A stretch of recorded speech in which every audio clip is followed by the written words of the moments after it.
Hi, this is Bob Brown. This is for Walden University doctoral study, recorded Saturday, October 15th, 2016, 7:22 p.m.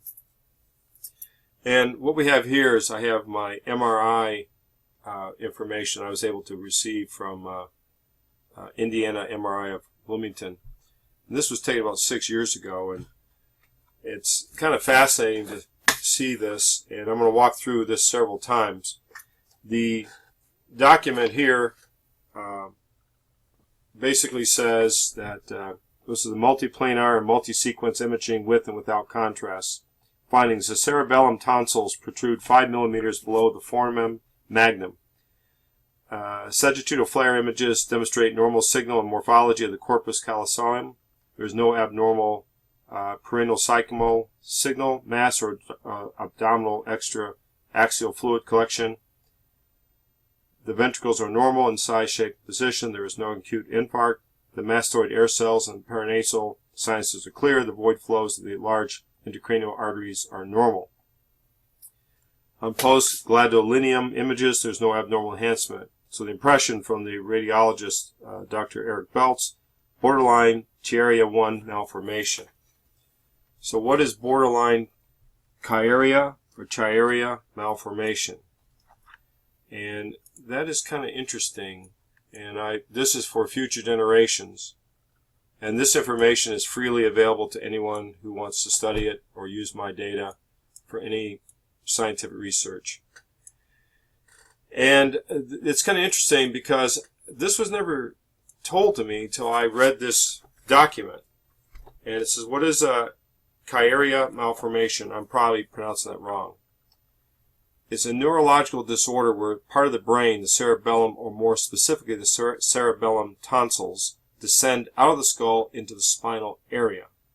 This results in compression of parts of the brain and spinal cord and disrupts the normal flow of cerebrospinal fluid, a clear fluid which bathes the brain and the spinal cord.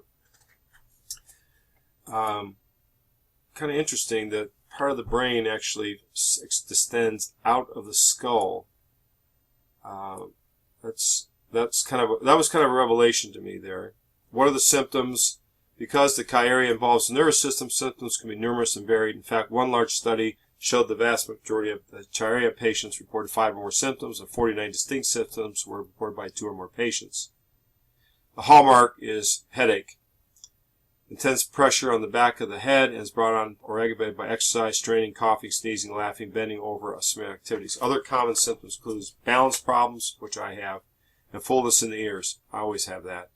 In very young children, trouble swallowing is one of the more frequent symptoms. And I just noticed recently I've started developing a lot of swallowing problems. Now this information is from 6 years ago. Research has shown that people with chronic pain are much likely to develop other chronic conditions, so not every symptom may be a direct result of the malformation. I feel like the radiologist who was testing MRIs on the structural differences of people who were psychopaths, and he accidentally got his own MRI, and he said, yeah, this person's a psychopath, and then it found out that it was actually him. So I don't know what all this means. I'm trying to learn this as we go. So I assume that's looking up. This is the spinal cord. This is from the bottom view. I think this is going from like the foot, but I'm not sure of that.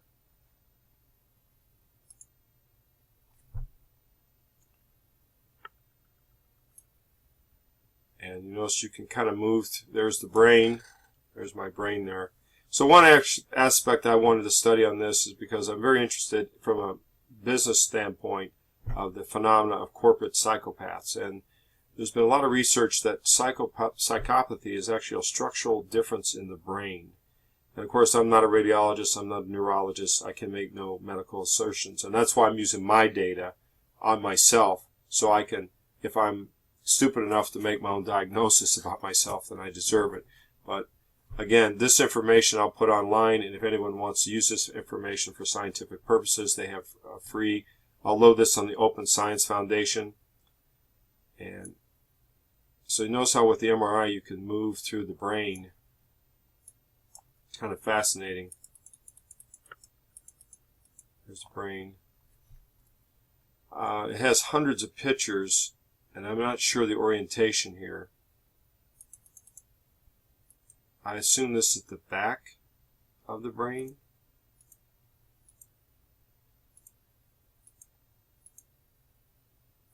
And I assume this is the area, but I'm not certain. This is the area it protrudes. I don't know. This is the first time I've seen this. And so I'll go to the next section here. I'll move this over a little bit. And I don't know. I assume this is from the bottom, because there's the spinal column here. Teeth.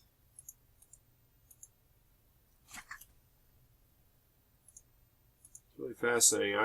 And so they can layer by layer through the brain. So down the road, this is going to take massive study to understand what these structures are. I'm going to look for signs of psychopathy in the structure of the brain, using myself as my own guinea pig. That is the eyes there. That's the optic nerve into my brain. It's really fascinating. Again, this was taken over 6 years ago.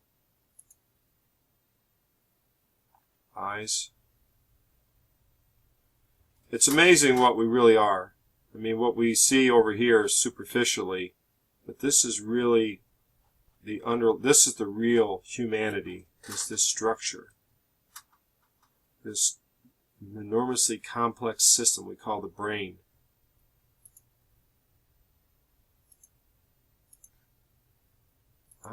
I think this may be from the top. I don't know. Envy head. There's the brain. Interesting, there's some kind of like, almost looks like a void here.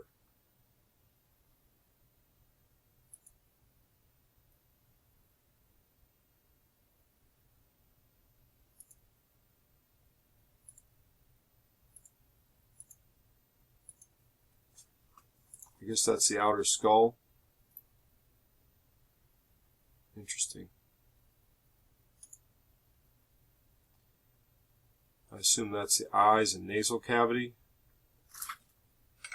I think I have a deviated septum, I think because of an injury, and I think that might be it, but that's pure speculation on my part.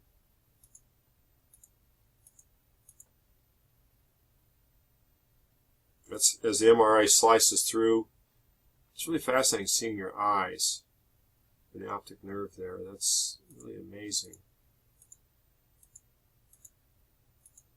If I'm not mistaken, it's in the structure here. I don't know for a fact. It's in the structure here that you can detect psychopathy, but that's just wild speculation that should be ignored. I think that's the spinal column into the brain. All the nerves and arteries. It's really amazing, the fantastic complexity of a human being's body. Not mine. I think if we saw human beings more this way, from a medical doctor point of view, we would be less likely to harm each other, because these are fantastic, beyond fantastic systems that enable us to exist and have consciousness. It's beyond comprehension how this exists. If evolution's the only answer, it's from the complexity theory alone, the complexity rising from smaller systems. I just don't know. The real answer is we don't know very much about reality or even our own nature. I think that one of the greatest mysteries is ourselves. We don't really know what we are. We see people through cultural biases, our own biases, but these fantastic systems, I mean, we really need to view people differently as true marvels. Every human being really is a every living thing is really a marvel. Every human being is beyond a marvel. I'm not a marvel, though. I think this is from the back. I don't know what these structures are here. Interesting. So I have, I believe on this CD I got from the great people at, they've changed their name. They were Indiana MRI, and they're now CDI, Center for Diagnostic Imaging. I want a big shout out. They were very accommodating, and gave me my information.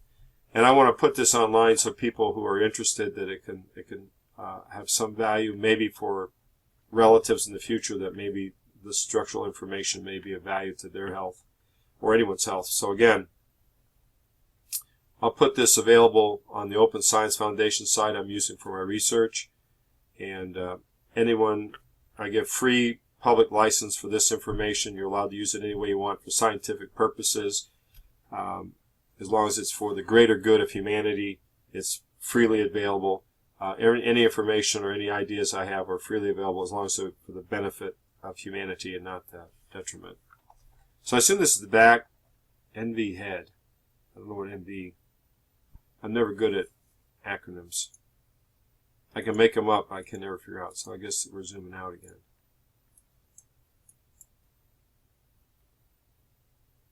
And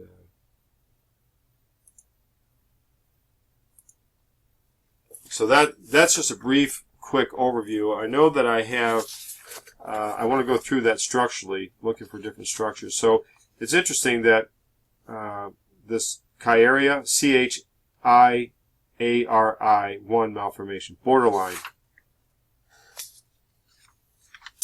I also had a cervical spine MRI. I think there's actually 3 scans. There's an MRI of the brain.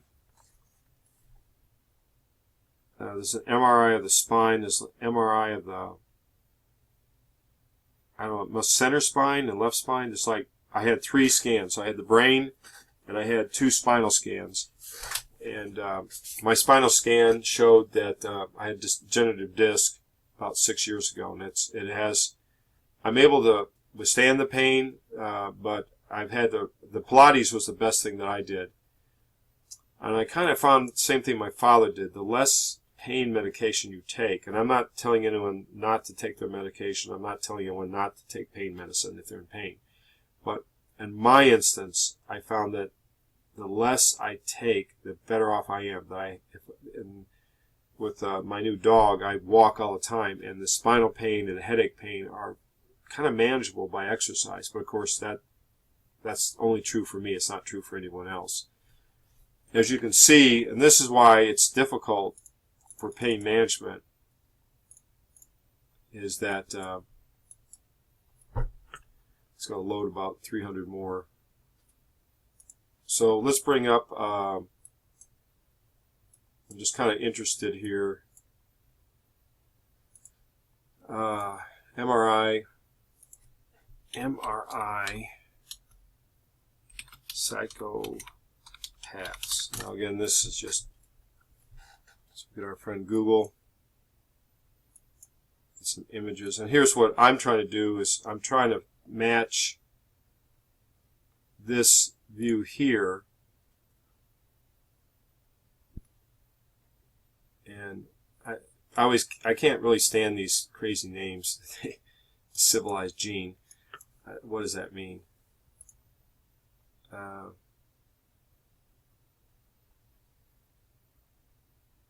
And I don't know if these are really accurate. These could just be someone throwing these up here. So, life as a nonviolent psychopath.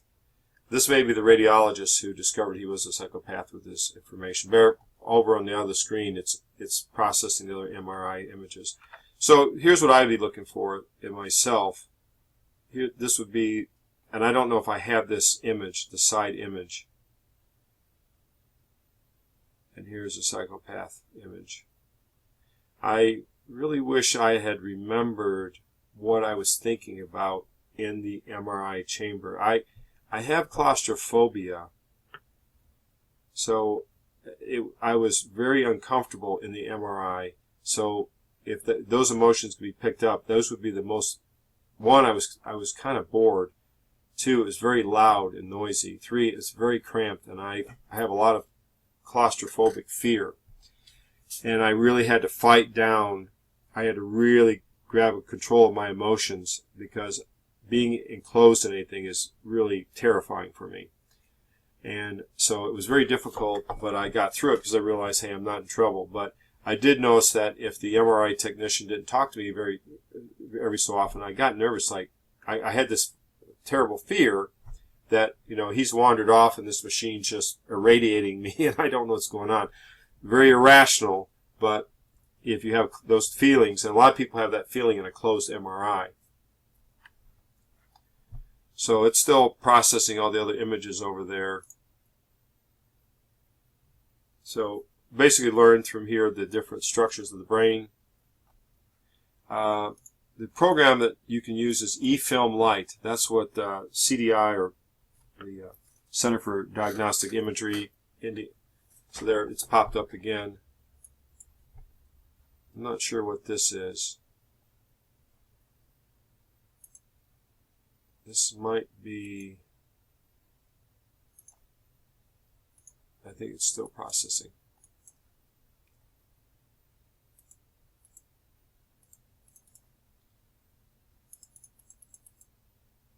So that might be a spine. It might be the spinal column. That looks like a side image. So this might be actually my spine here. There's that Adam's apple of mine.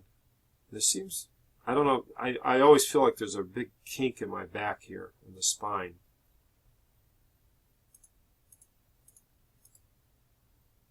I don't know if that's the front or back. It's fascinating. Here's the spinal column. Okay.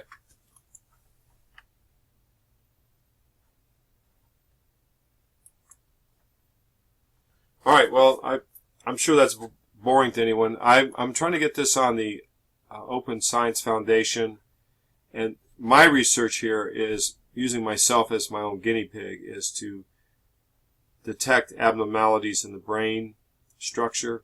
So here's a side view I was trying to get. And again, I don't know if this is a comparison, and I don't know what kind of contrast they're using here.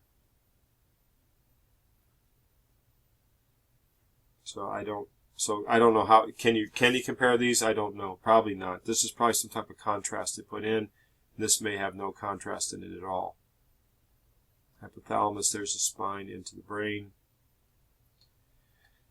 And so I don't know. I don't know how you would compare these two. It'd be interesting to compare them. One theory I'd have is that in people in business, or even in government or military, that are in charge of extremely dangerous technology, that an MRI scan and an observation, if these people have structural defects that could say they are psychopathic. I mean, people say, hey, that guy's a psychopath.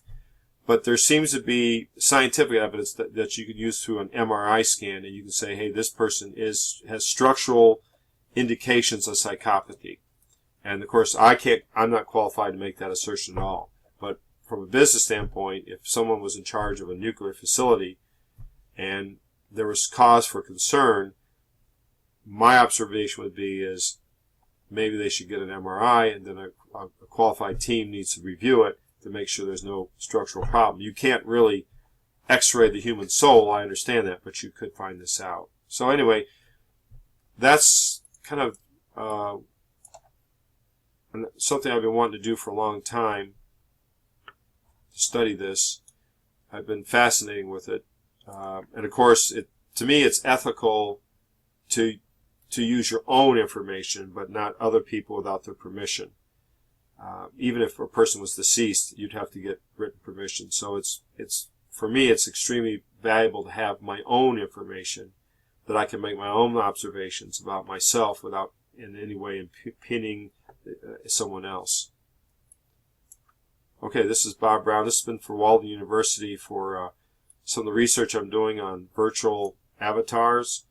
And one idea is, how does the human brain, if we could detect how the human brain through MRI, how people react to AI intelligence. Can AI intelligence enhance a person, or does it cause people not to learn as good? And one experiment I'd like to do on myself is I'd like to go into an MRI and interact with an AI system, and then have my own brain scanned to see how, if I have irritation or resentment or rejection, or if I'm more receptive, and what type of voice and what type of content makes me more receptive to the AI system or the avatar or the chatbot. Thank you.